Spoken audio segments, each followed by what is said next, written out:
Hello everyone and welcome to Tiresome. Today we are getting to the bottom of some issues on the Alfa, my reliable daily driver.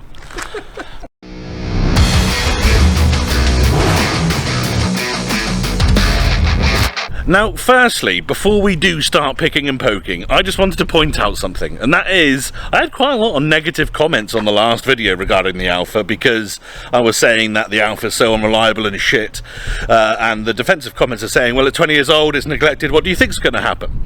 I fully agree with you, but I'm just saying that I have had a BMW E46 from 2001 that pretty much was just a non-issue, and in order to, because this is broken quite a lot, I'm actually relying on the Scimitar, which has been more reliable, which is from 1978 for those of you who don't know, which is more reliable than this.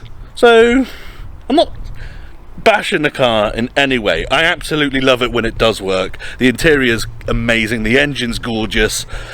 There's just these things that need ironing out, and you're probably right, it's probably neglect, and as soon as you spend a couple of grand going through and doing everything, it'll be good to go for another 100,000 miles, I hope. Now then, this being said, you may remember that one of the last videos we did was changing the coil on the front because it went bang and sat on itself. Well, the back's done the same. Oh yeah, I was just driving along and then bang, got home, and it's lower. I'll show you. There you go. Lower, innit?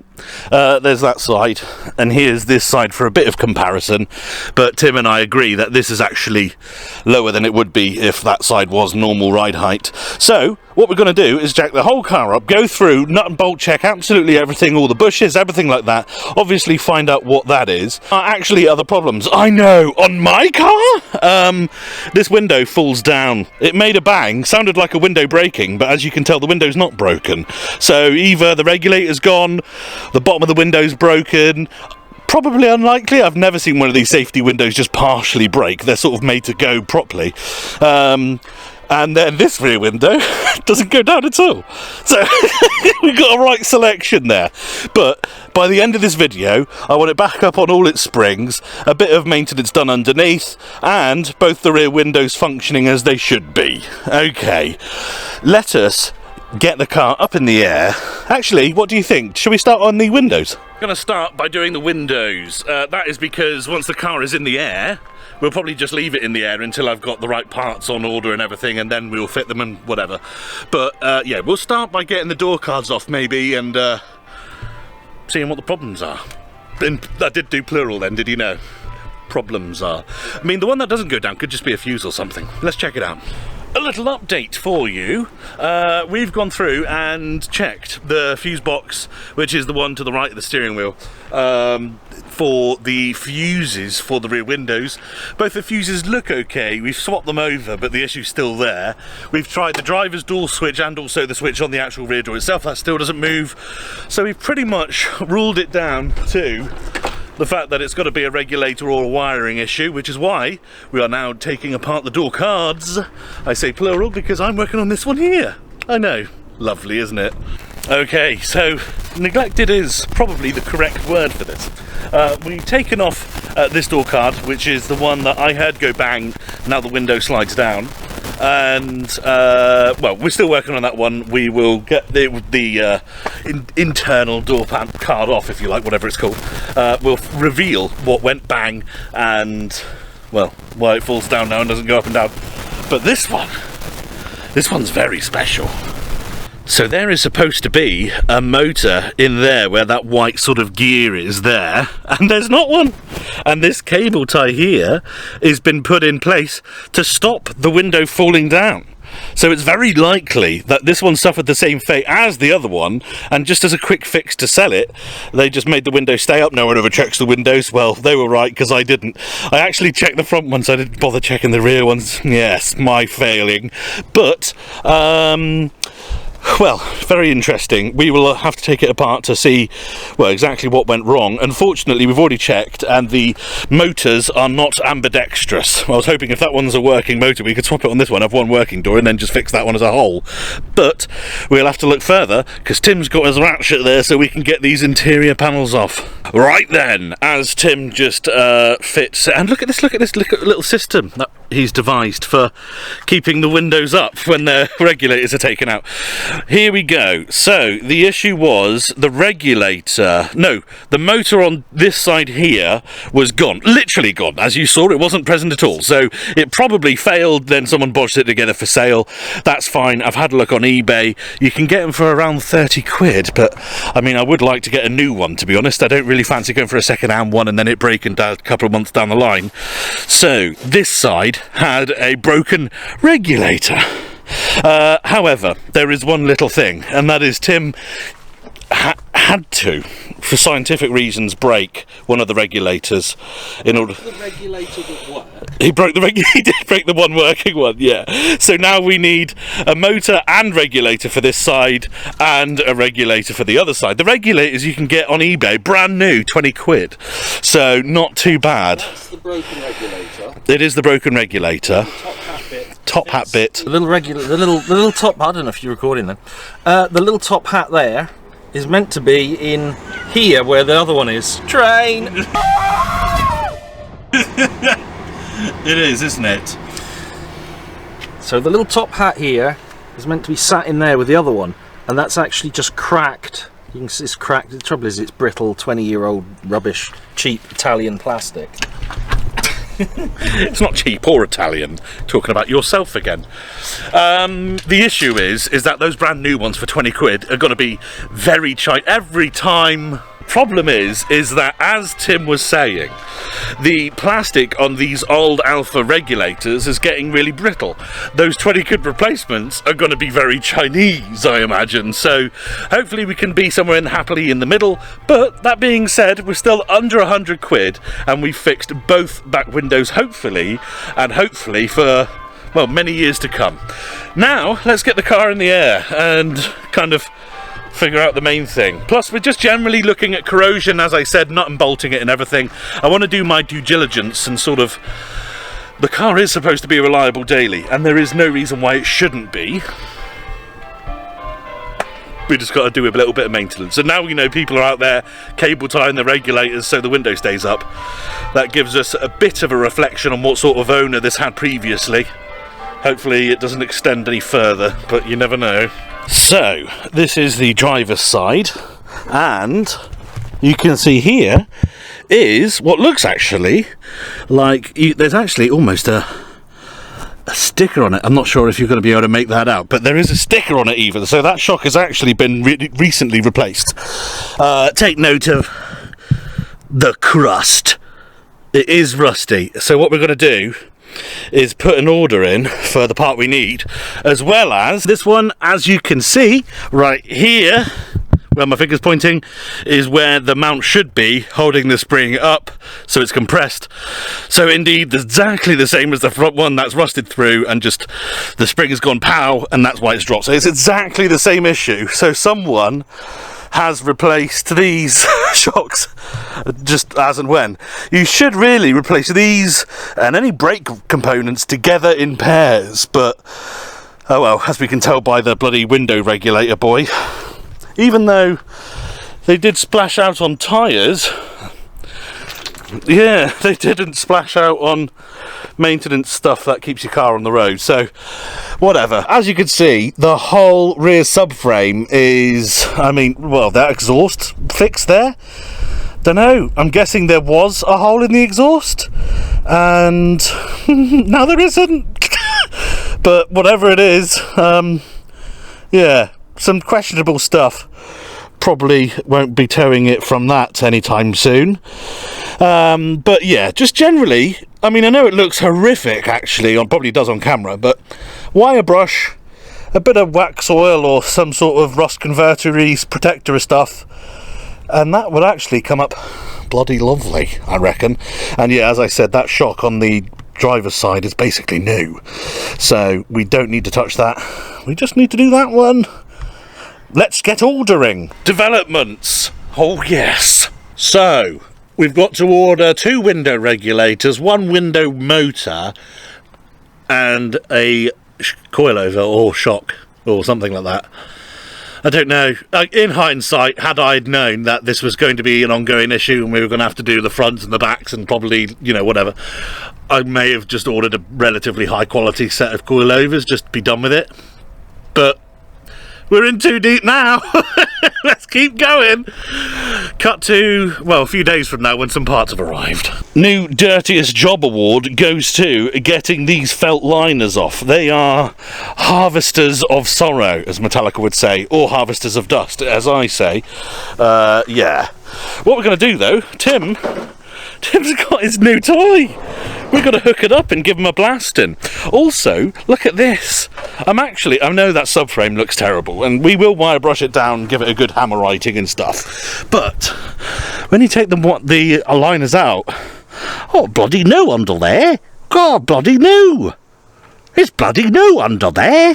Go on then, Tim. Give her a squirt.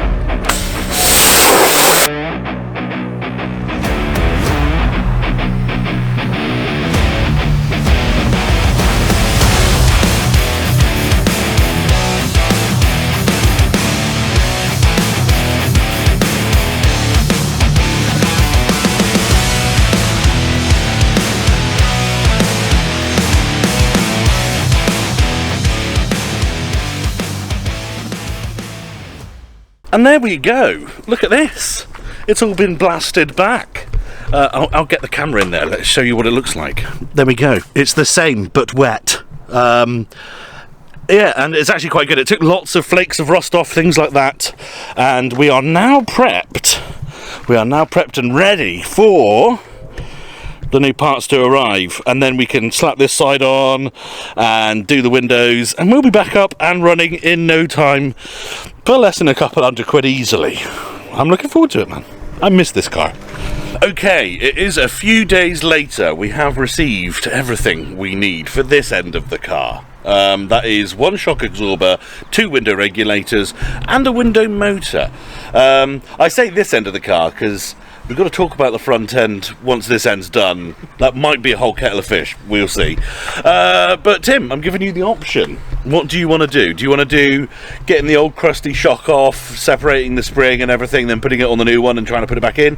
Or do you want to completely wire brush the subframe and then repaint it with the new Hammerite wax oil stuff that we've got? I think I'll have a go at the shock. Might be slightly less under the car. That's very true, and I am dressed in my old shitty tyres because I thought you were going to say that. Okay, well, I'll set a GoPro up and then we can crack on.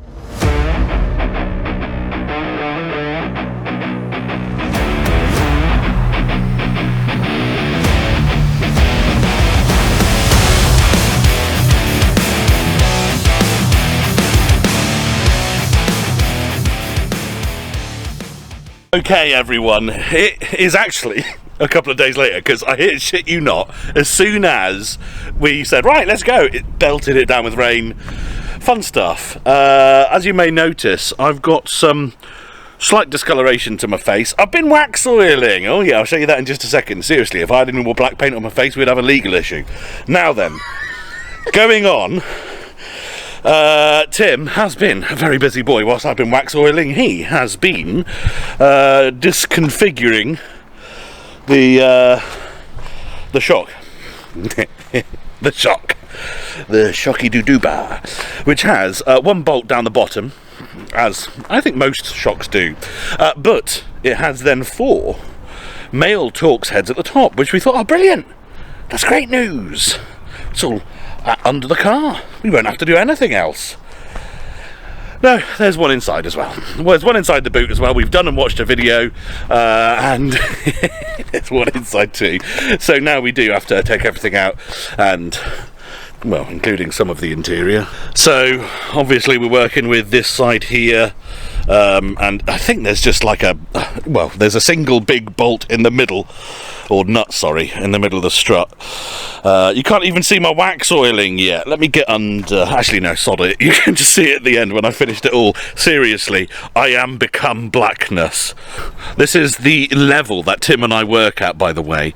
He has already taken the interior apart, about to impact the top nut off. And I've not quite worked out whether this is the left or right window regulating yet. And here we go. Oh, a train.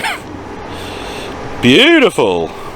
So we got 4 bolts at the top with one on the tippy top of the spindle, one going through the bottom as most shocks do, as mentioned. And it's worth noting that this one is actually, sorry, I'm salivating. This one is a straight spring, you see, whereas the other one was like a coney boy, meaning yes, indeed.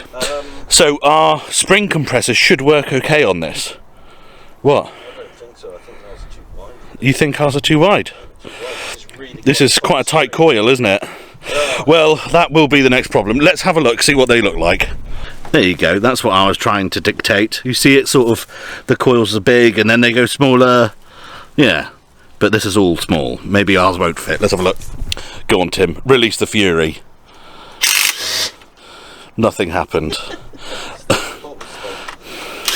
Oh yeah. Shall I get some vice grips? Yeah. Yeah. Go on.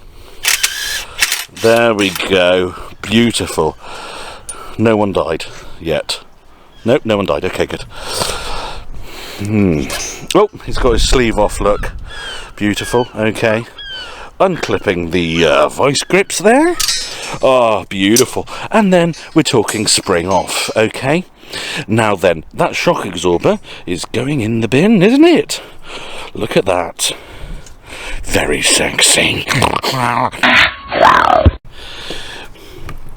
It's getting tense here. I mean spring tense. Tension. Tension. Oh, lovely. We've just shit ourselves doing these spring compressors up. Don't use them, everyone. They are the worst thing you've ever seen. But it's a real garage to do this. Yeah. They've got their own hydraulic ones that they stand back from and push a button on. Yeah, like a foot levery thing. What socket was this? 17. Yes, there.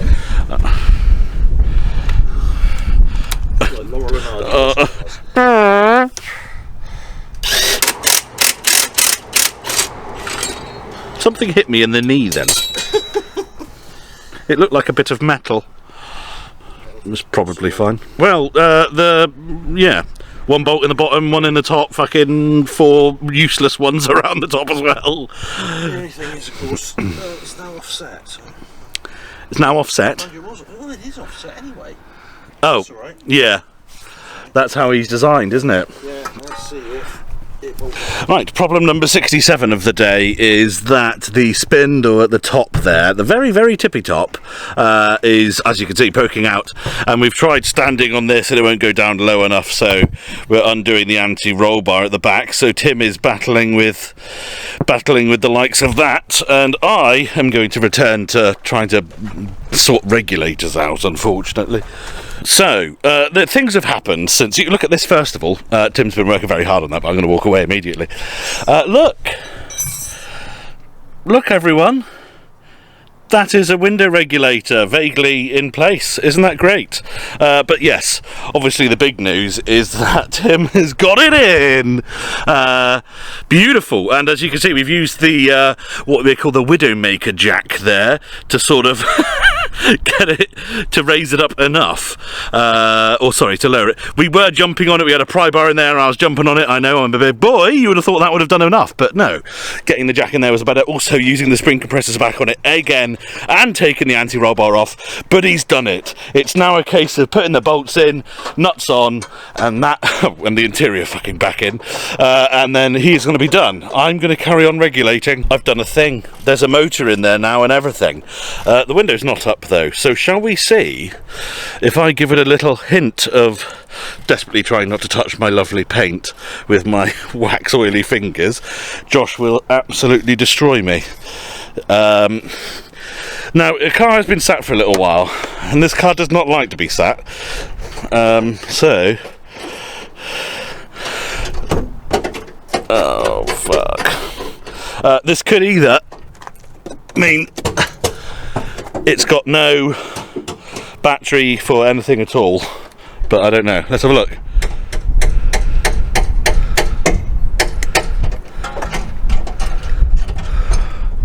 It moved.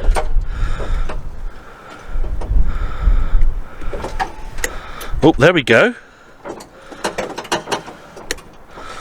I'm confused. I'm holding the button one way, but it's going up and down.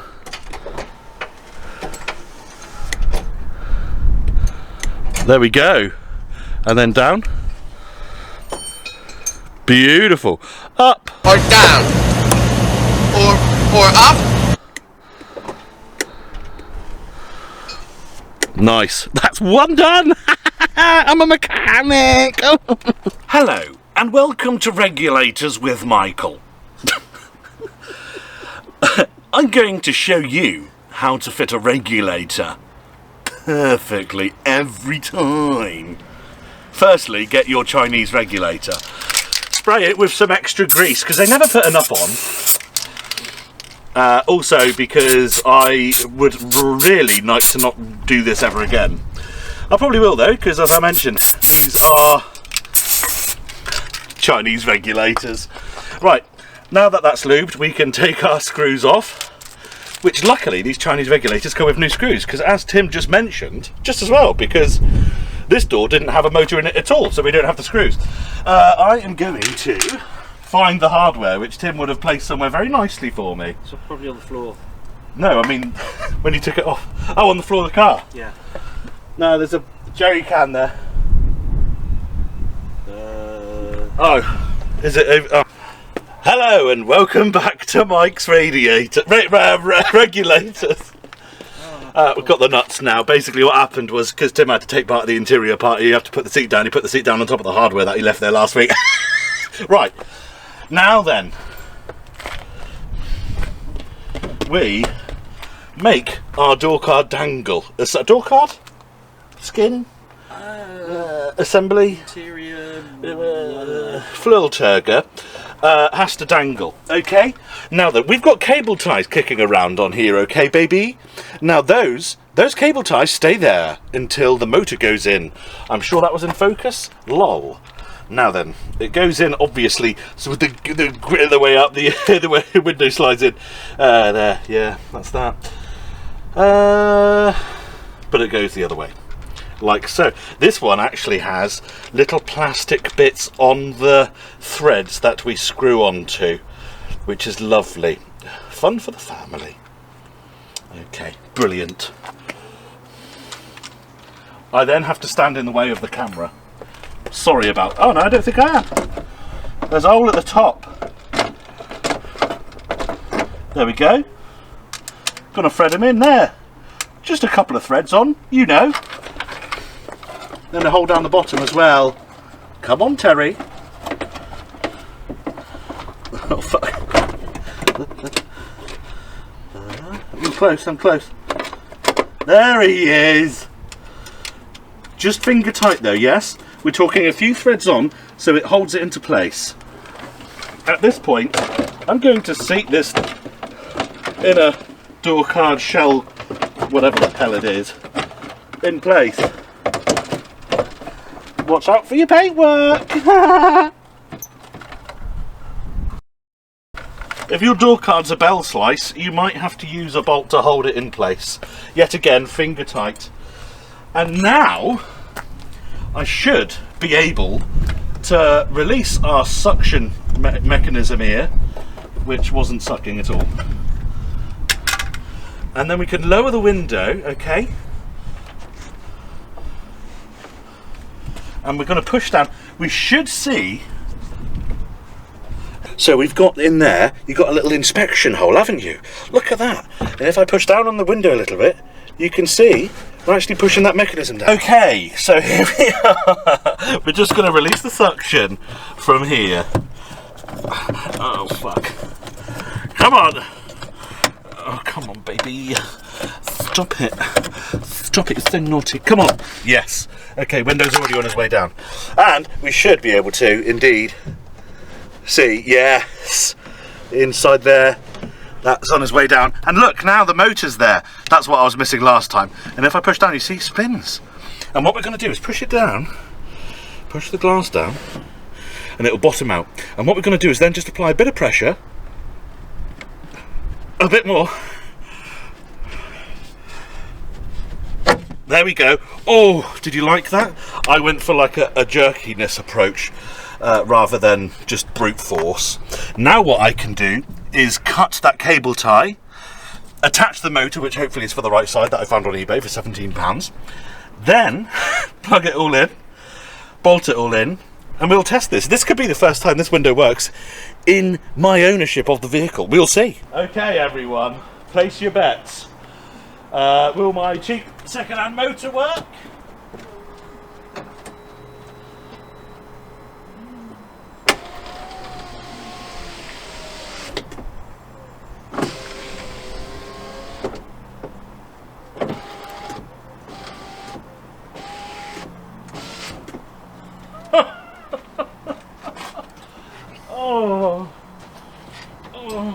I'm a little mechanic boy.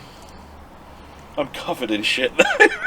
Look at this. Oh, completed on the door. And my mucky fingerprints there. And look at the other one as well. All done, back together. Now, Tim can get his interior parts back together again from the boot on behind the strut here, and I am going to wax oil the top in the wheel arches here and the other side. Haha, we beat the train today. I'm done wax oiling, but before I show you my lovely craftsmanship, look at the state. What do you reckon? Keep that? Good couple of years left in it, I reckon. And there we go, everyone. Look at it, all lubed up and lovely. There you go. It's literally just splattered everywhere it needs to be. It doesn't actually need to be on the aluminium, but, you know, it's on there a bit. Yeah, all the arms and everything, all the nooks and crannies and brackets and everything underneath, all coated now. I know, you know, it's not the best job in the fucking world, and I know that there's professional ways to do things and not, but this is what I had, and it's better than not doing anything, which is what most, you know, daily drivers will experience. So I'm actually quite happy with that. Next step, put the wheel liners back in, put the wheels on, drop it, then pick the front up, because even though we've been very productive, gotten both the window regulators, one window motor, and the shock in successfully, all in one evening after work, there is something up the front, man, that is sort of looming over me, and I don't like it. I hope it's an easy job, but it's probably not. It's, yeah, I don't know. Right, time to lower the car down. But what goes down, up, down? Okay, good. Lowering. Oh, I need to use two hands for maximum torque. Will our new shock keep the car in the air? Will the tyre be flat? And will the tyre be flat? Is it this tyre? It is this tyre, because I can see the oh, right. air. Good news, it's very high. But that's because the other side's still up, so let's go and sort that out. Now let's go and see what's happening with the front. I'm a bit worried about this. So, I'm even dirtier again. Got the wheel off, and let me show you what we've discovered. So, the issue we were having was that we had an external pulley-ish sort of noise when the car was under some slight load. So like if we had the AC running, for instance. I put those symptoms into the Alfa 159 Facebook group, and everyone unanimously said, the crank pulley, which is this fella. And as you can see, around that black line around the perimeter, it is all cracked, absolutely shite house. So that will be the issue then. That is cracked, deteriorated, absolute pain in the arse. But really, all we need to do is loosen the belt, undo those 6 bolts, replace the pulley, then bring the belt back up to tension again. It's so easy. The problem is, What the fuck are those screws or bolts? They're like, are they flower ones? But they're like Torx, but not. And the belt, on my instructions from the Facebook group, they said the tensioner, you need a tool to put the tensioner, put a pin in it and stuff like that, which I'm assuming is a pulley in there. I don't know if you guys can see it. There's another one also about here. Don't know what that is. Could be power steering, air conditioning. No, power steering's at the top, isn't it? I don't know. But my point is that there's a lot to learn in this area. We're probably going to end up taking this off as well. But what we need to do right now is order ourselves a crank pulley, which I will do right now. Cut to us attempting to put this on. Okay, everyone, it has been a couple more days. We have a crankshaft pulley, another 70 quid. I have also figured out my tensioner situation. Big thanks to the Alfa group again, because they're so helpful. Okay, so this is a spanner and it is connected, it's a 30mm spanner, and it is connected onto the tensioner bolt. I've never actually used one of these before, so it was actually like a bit of a grey area for me. But if I put that on there, and then we look at this belt here, you can see, it's actually quite hard to do it one-handed. No, I can't, I'm too feeble. But you get the point. Turning that will loosen the belt here. And then we'll be able to take the belt off the crank pulley and then take the pulley off. Oh, lovely! We still don't know what nuts or bolts these are, but a Torx fits. So that's what we're using.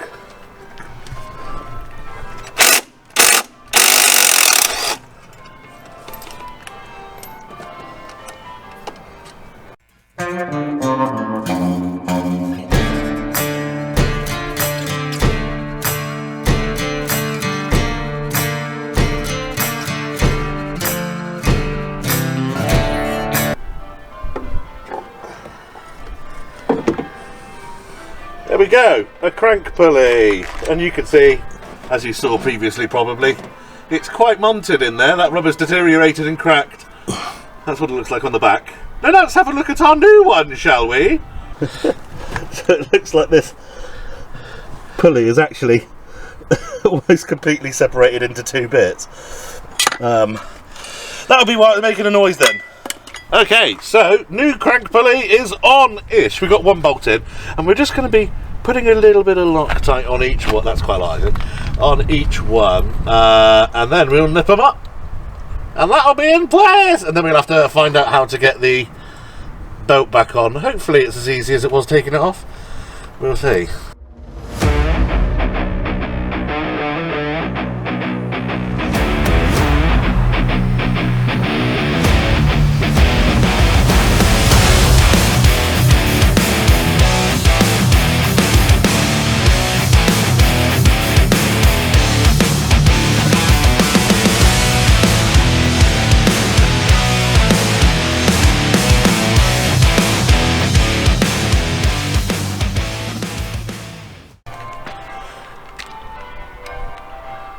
Okay, the jump pack is on. It's been a few weeks. This car really, if you don't run it like once a week, you are going to notice your battery start to drop, and this one will probably be a bit of a tough start. However, it won't be as tough as the last start that we did off camera, because that sounded horrific, and that's when we knew something was wrong, and now that thing should be fixed.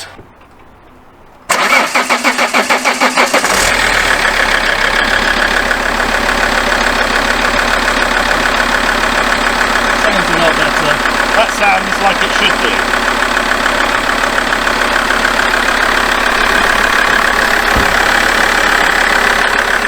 That sounds exactly what a diesel engine should sound like. Right then, whilst we wait for that to get up to... Train. Right, whilst we wait for this to get up to temperature, you know, we'll just have a little good wiggle on it as well. We'll put the air conditioning on. Shall I make sure that's on now? Because that might not be on. That was the squeaky bit.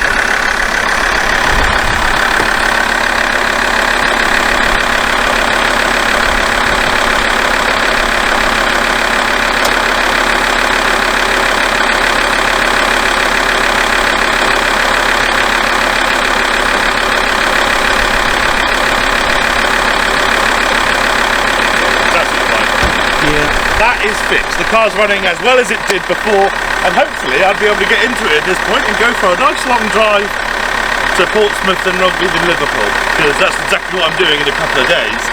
But there is one more issue, which I don't think we've been through like properly yet, but basically is every mechanic's hate the word intermittent. But basically, whether it's hot or cold is irrelevant, whether it's running or not is irrelevant, it doesn't matter, but sometimes it leaks coolant. It's kind of central from the engine, so it's the water pump obviously is on one side, things like that, so it's probably a hose, could be radiator or something like that. I know the radiator mounts on this car look catastrophic, really bad. We'll replace those at some point in the future, but basically we're just going to see if we can get it leaking, because as I said, I've got that long journey to do, and even though I can take a jerry can, and to be honest with you, I could even get all the way to Liverpool and not lose a drop. The problem is that if I do lose a drop, then I'm going to need that jerry can, so I happen to take a jerry can around with me all the time anyway. Obviously if we could solve that, then it would just be such an awesome car, and to be honest with you, it would take a bit of anxiety off of me as well. So let's get it up to temperature, see what happens. Okay everyone, you are you're not going to believe this. We just got it up in the air, took the wheel off, and lo and behold,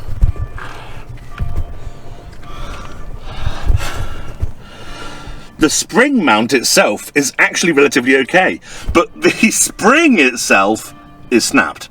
Now we've actually already started. We got the nut off that side.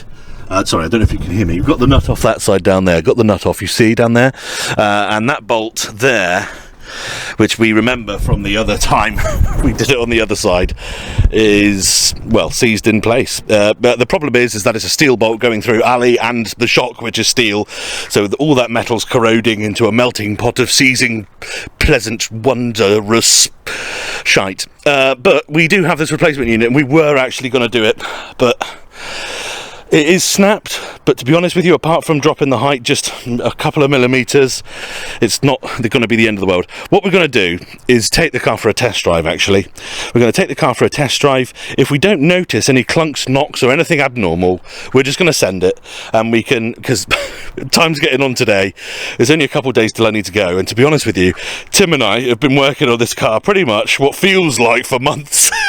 And I just kind of want to drive it for a bit. It is snapped, but it is snapped in the best place possible. That has been snapped for a while. Oh, yeah, it is rusted snapped. Oh, sorry, Tim. Go. That's been snapped for a while. You can tell because of the rust and all that that's on it. We've not noticed an issue. You've not noticed an issue with the car since you've had it. That's been snapped since you've had it. Likely, I reckon. Yeah. If you haven't noticed now, like, it's not in a bad. If the spring's going to snap, that's where you want it to snap, because it doesn't cause an issue. Can we cut to this footage when my trip next week is ruined and two people can't get to their destination either? We'll just cut that bit of Tim saying, if a spring is going to snap, it's the best place to snap. Right, let's fucking put the wheels back on, which to be honest in itself is a fucking pain in the ass, because they've got these stupid plastic caps which someone's put on there. I am not putting them back on. Down she comes. One-handed. Oh, he's got it, he knows what he's doing.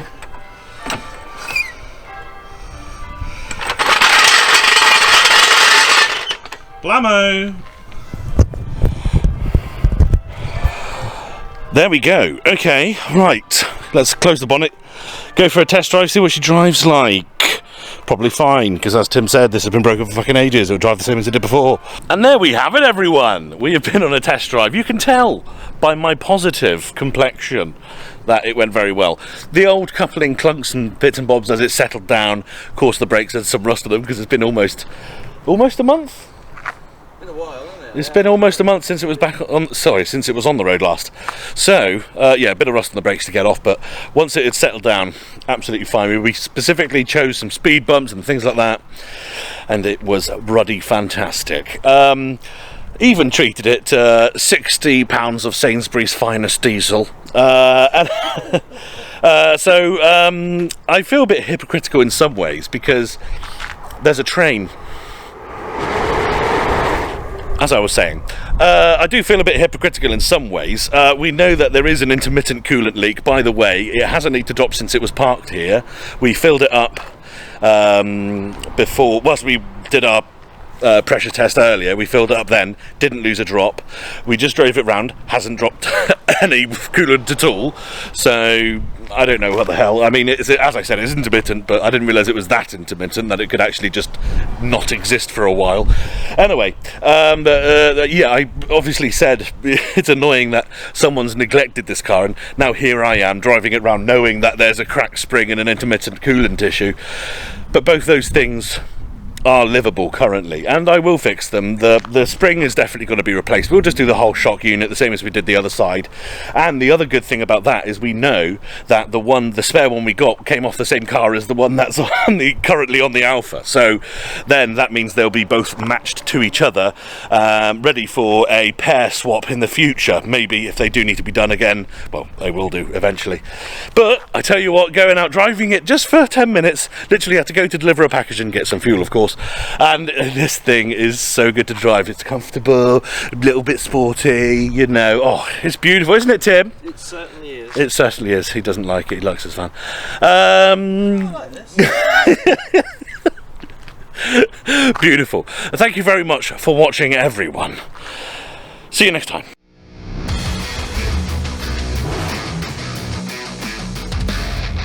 I just wanted to say as well, a huge thank you to the Alfa community on Facebook. When I posted my first video when we did the front shock absorber, it was actually quite poorly received by the Alfa Club. I think they thought that I was slating the 159 series of cars along with maybe Alfa as a brand, because the video, I guess, I pushed it in such a fashion as I've owned an Alfa for 16 seconds and it's already broken, and realistically I did. I mean, I bought the car, 3 weeks later it broke. So I mean, it's factually correct. I'm not saying the 159 is an unreliable thing. I don't have enough experience with Alfa to say whether they're reliable or not. This is just basically a GM product at the end of the day, and it's a pleasure to work on. All the things that we have fixed and have worked on have purely just because of neglect of previous owners.